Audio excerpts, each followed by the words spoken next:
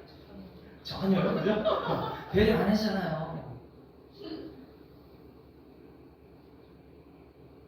인간은 태어날 때부터 죄인인 거예요. 이런 얘기하면 이 세상 사람들이 이해하지 못하고 받아들이지 못합니다. 그러나 성경이 이렇게 얘기하고 있다면 성경이 바로 진리 아닙니까? 아멘. 그러니 이런 죄인들에게 하나님께서 하늘의 양식을 먹여주시는 것만으로도 은혜 아닙니까? 아멘. 그래서 성경은 우리가 받은 모든 것들이 오늘 4절 말씀, 다시 로마서 14장 4절 말씀에 기록되어 있는 것처럼 모든 것들이 주께로부터 오는 선물임을 말씀하고 있는 내용으로 가득해요. 호세아서 2장을 한번 볼까요? 호세아서 2장하고 마칠게요. 호세아서 2장에 보시면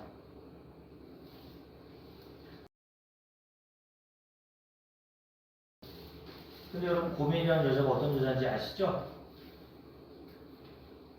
그는 그냥 창녀예요. 그래서 1장 2절에 보면 하나님께서 호세아 선지자에게 나타나서 이렇게 말씀하십니다.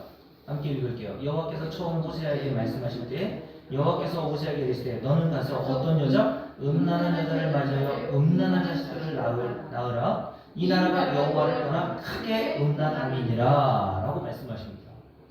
당시 이스라엘 백성들을 고멜에 비유하신 거예요.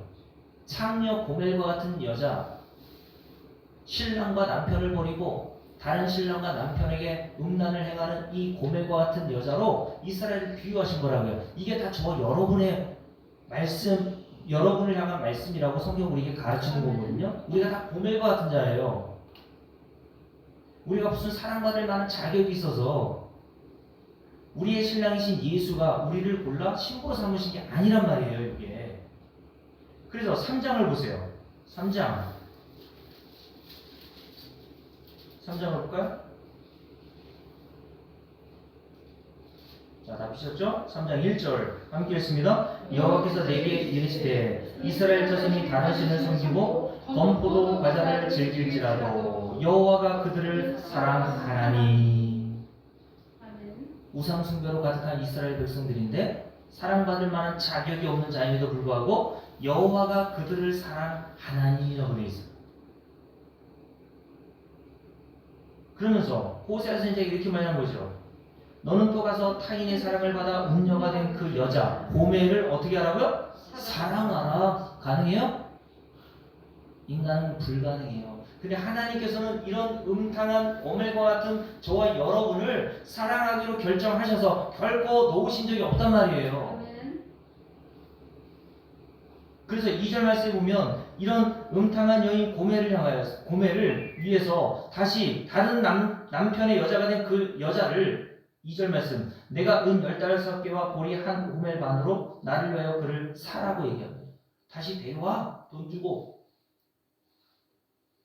사오라고 이야기한 거예요. 그러니까 창녀촌에 벌써 팔려간 거죠. 이런 여자는 사실은 율법에서 어떻게 합니까? 돌로 쳐 죽여야 마땅한 거예요.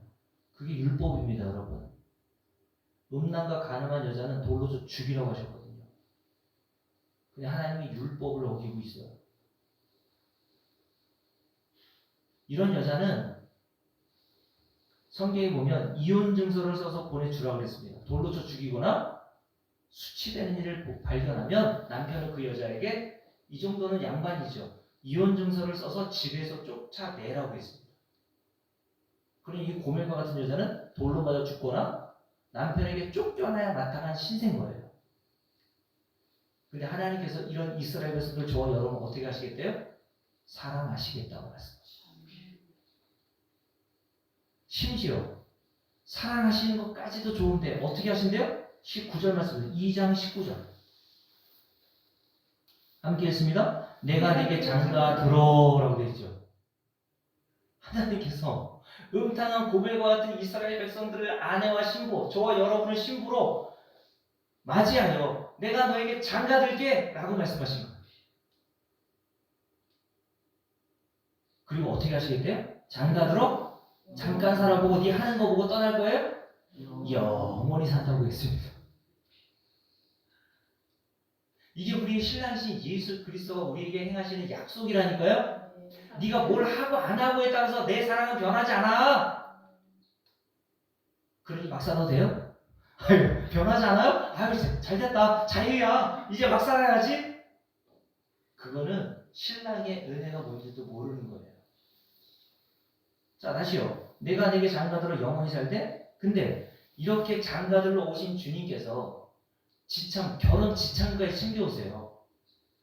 여자가 챙겨가야 되는데 신랑이신 예수께서 저와 여러분을 위해서 들고 오시는 지참금이 있단 말입니다. 혼수 예물.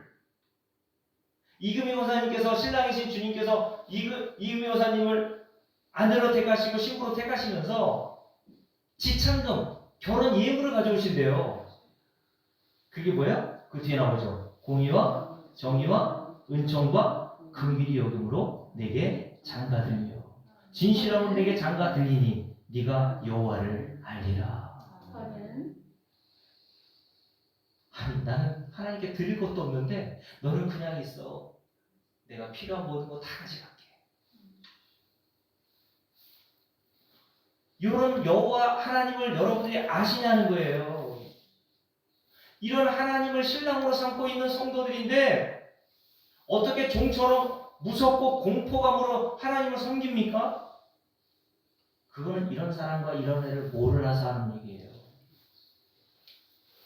사랑하는 성도 여러분, 우리가 이런 사랑과 이런 은혜, 이런 예수 그리스도의 공로를 의지하여서 하나님 나라에 들어가게 되었음을 알고 이 땅을 살아가는 동안 진짜 성경에서 말하는 신앙생활, 성령 안에서 생명의 그런 은혜를 깨달은 자로서 마음의 평강함을 얻어 예수 그리스도와 그를 보내신 하나님만을 자랑하며 살게 되는 은혜가 있기를 주의 이름으로 축복합니다.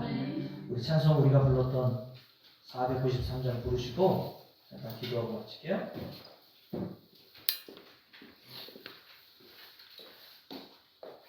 자, 2절, 3절 우리 찬송합시다.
이런 자를 택하셔서 내가 너에게 장가 되겠다고 말씀하시고 우리에게 모든 한대숙한 신령한 복을 가지고 오신 우리 주 예수 그리스도의 은혜 덕분에 우리가 하나님 나라에 거저 들어가게 되었음을 깨달아 알 수 있도록 우리 함께 은혜를 달라고 함께 동성으로 기도합시다.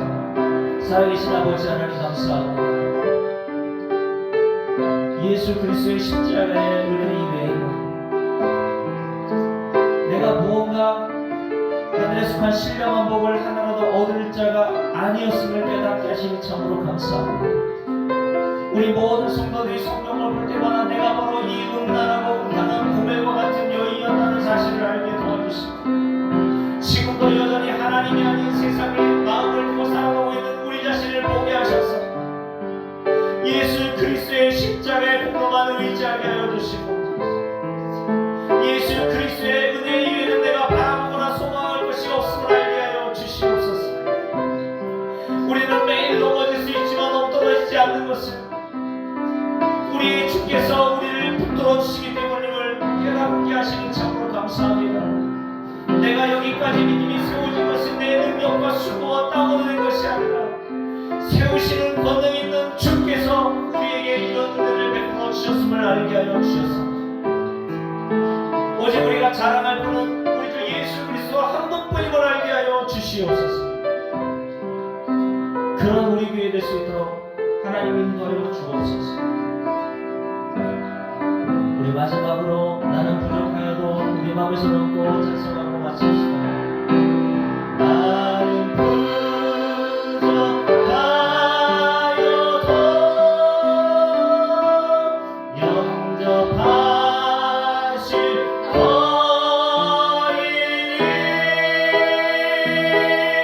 영광 나라 계시는 우리 구주 예수라. 영광 나라 계시는 우리 구주 예수라. 아멘. 우리 마음속부터 제가 기도하고 이 마칩니다. 살아계신 하나님이 우리의 마음을 끝까지 붙들어 주시고 넘어지지만 우리를 매일 일으켜 세우시는 그 은혜 때문에 우리가 여기까지 왔음을 깨닫게 하시니 참으로 감사합니다. 우리가 죽을 때까지 그 일을 계속하실 우리 하나님을 믿고 신뢰합니다.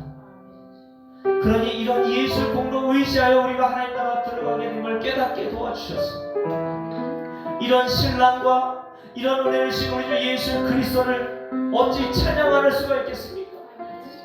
이런 예수를 어떻게 신부로서 사랑하지 않을 수가 있겠습니까? 사랑받으시기에 마땅하시고 찬송받으시기에 마땅하신 우리 하나님 우리 주 예수 그리스도만을 자랑하고 섬기며 찬양하는 우리 제자교회 모든 성도들 되게 도와주옵소서. 예수님의 이름으로 축복하고 기도드렸사옵나이다.